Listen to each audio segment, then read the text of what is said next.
Viewers, আজকে আমরা যে মেডিসিনটি নিয়ে রিভিউ করব সেটির নাম হচ্ছে ট্রাইক্লাব ট্যাবলেট।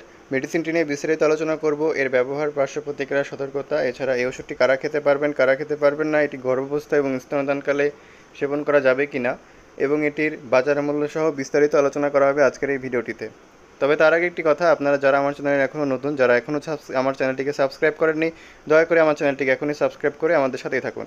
আর যদি অলরেডি সাবস্ক্রাইব করে থাকেন তাহলে আপনাকে অসংখ্য ধন্যবাদ। ভিউয়ার্স, প্রথমেই মেডিসিনটি সম্পর্কে কিছুটা পরিচিত হয়ে নেওয়া যাক। মেডিসিনটির নাম হচ্ছে ট্রাইক্লাব ট্যাবলেট। মেডিসিনটির জেনেরিক হচ্ছে অ্যামক্সিসিলিন প্লাস ক্লাভুলানিক অ্যাসিড। এটি 500 মিলিগ্রাম অ্যামক্সিসিলিন এবং 125 মিলিগ্রাম ক্লাভুলানিক অ্যাসিড দিয়ে এই ওষুধটি তৈরি করা হয়েছে। এই ওষুধটি বাজার করেছে বেক্সিমকো ফার্মাসিউটিক্যালস লিমিটেড। ভিউয়ার্স, এখন আমরা এই ওষুধটি কাদের ক্ষেত্রে নির্দেশনা দেওয়া হয়ে থাকে সেই বিষয়ে আমরা আলোচনা করব। মূলত এটি একটি অ্যান্টিবায়োটিক ওষুধ। আমরা সকলেই অনেকেই জানি যে অ্যান্টিবায়োটিক ওষুধ মূলত ব্যাকটেরিয়ার বিরুদ্ধে কাজ করে থাকে। এই ব্যাকটেরিয়ার বিরুদ্ধে কাজ করার জন্য মূলত অ্যান্টিবায়োটিক ওষুধগুলো চিকিৎসকরা দিয়ে থাকেন। মানবদেহে যদি কখনও ব্যাকটেরিয়াল সংক্রমণের কারণে কোনো অসুখ বিসুখ হয়ে থাকে তখনই কেবলমাত্র চিকিৎসকরা এই অ্যান্টিবায়োটিকগুলো দিয়ে থাকেন। সব অ্যান্টিবায়োটিক কিন্তু সব ধরনের ব্যাকটেরিয়ার বিরুদ্ধে কাজ করে থাকে। যখন আপনাদের অনেক সময় দেখা যায় যাদের শ্বাসনালীর সংক্রমণ, যেমন নাক, কান, গলা, যেমন টনসিলের প্রদাহ, সাইনাসের প্রদাহ, মধ্যকর্ণের প্রদাহ ইত্যাদির ক্ষেত্রে চিকিৎসকরা এটি দিয়ে থাকেন। এছাড়া শ্বাসনালীর নিম্নভাগের সংক্রমণের মধ্যে যেমন রয়েছে যেমন তীব্র এবং দীর্ঘমেয়াদী ব্রঙ্কিয়াল প্রদাহ, লোবার এবং ব্রঙ্কো নিউমোনিয়া ইত্যাদি, যেমন মানে ফুসফুসের বিভিন্ন ধরনের সংক্রমণ হয়ে থাকে, যেমন যাদের অনেকে দেখা যায় যে নিউমোনিয়ার সমস্যা রয়েছে এবং ব্রঙ্কিয়াল বিভিন্ন প্রদাহ রয়েছে বা ফুসফুসে কোনো সংক্রমণ হলেও চিকিৎসকরা এই ধরনের অ্যান্টিবায়োটিক দিয়ে থাকেন।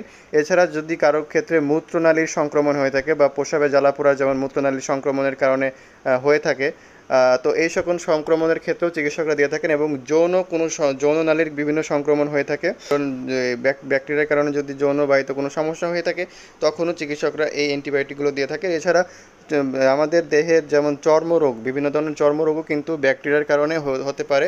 তো সে সকল চর্মরোগের জন্য কিন্তু চিকিৎসকরা এই ধরনের ওষুধগুলো দিয়ে থাকেন। এছাড়া শরীরের যে সমস্ত হাড় রয়েছে বা অস্থি রয়েছে সে সকল ক্ষেত্রেও কিন্তু যদি কোনো ব্যাকটেরিয়াল সংক্রমণ হয়ে থাকে সেই সংক্রমণের জন্য চিকিৎসকরা এটি দিয়ে থাকেন। মূলত শরীরে যদি কখনো ব্যাকটেরিয়াল কোনো সংক্রমণ হয়ে থাকে তখনই চিকিৎসকরা এই অ্যান্টিবায়োটিকগুলো দিয়ে থাকেন। ভিউয়ার্স, এখন আমরা আলোচনা করব এটির মাত্রা সেবনবিধি নিয়ে। এই ওষুধটি যেহেতু একটি অ্যান্টিবায়োটিক ওষুধ, সেক্ষেত্রে অবশ্যই একজন চিকিৎসকের পরামর্শ অনুযায়ী আপনাকে এটি সেবন করতে হবে। আপনার রোগের তীব্রতা এবং ধরন বুঝে চিকিৎসক এটির মাত্রা ও সেবনবিধি আপনার জন্য নির্ধারণ করে দিবেন। তারপরও যদি এটির মাত্রা ও সেবনবিধি আমি সংক্ষেপে বলি তাহলে এটির যদি প্রাপ্তবয়স্কদের ক্ষেত্রে মূলত 12 বছরের ঊর্ধ্বে শিশুদের বয়সের মানুষের ক্ষেত্রে সাধারণ সংক্রমণ একটি 600 মিলিগ্রাম ট্যাবলেট প্রতি 12 ঘন্টা অন্তর অথবা একটি 375 মিলিগ্রাম ট্যাবলেট প্রতি 8 ঘন্টা অন্তর।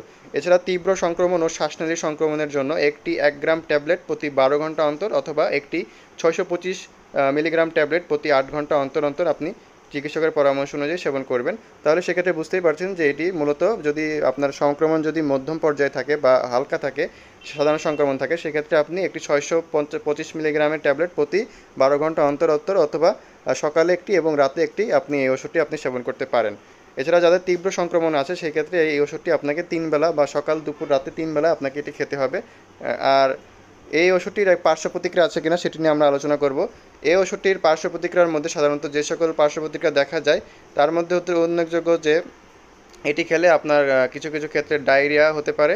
এছাড়া বমি বমি ভাব, বমি এবং মাথা ঘোরা ইত্যাদি সমস্যা মূলত দেখা দিতে পারে। এই ওষুধটি গর্ভাবস্থায় এবং স্তনদানকালে সেবন করা যাবে কিনা? এই ওষুধ গর্ভাবস্থায় ব্যবহার করলে অবশ্যই চিকিৎসকের পরামর্শ নিতে হবে, কারণ গর্ভাবস্থায় যদি খুব বেশি প্রয়োজন হয়, আপনার যদি ব্যাকটেরিয়াল সংক্রমণ যদি খুব বেশি তীব্র হয়, সেক্ষেত্রে চিকিৎসক যদি মনে করেন তাহলে কেবল এই ওষুধটি আপনি সেবন করতে পারবেন।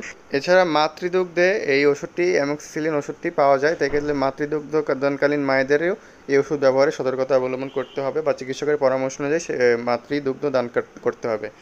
ভিউয়ার্স, এই ওষুধ খাওয়ার ক্ষেত্রে কিছুটা সতর্কতা অবলম্বন করতে হবে। মূলত যে সকল রোগীদের লিভারের সমস্যা রয়েছে সে সকল রোগীদের ক্ষেত্রে অবশ্যই সতর্কতার সাথে এই ওষুধটি সেবন করতে হবে।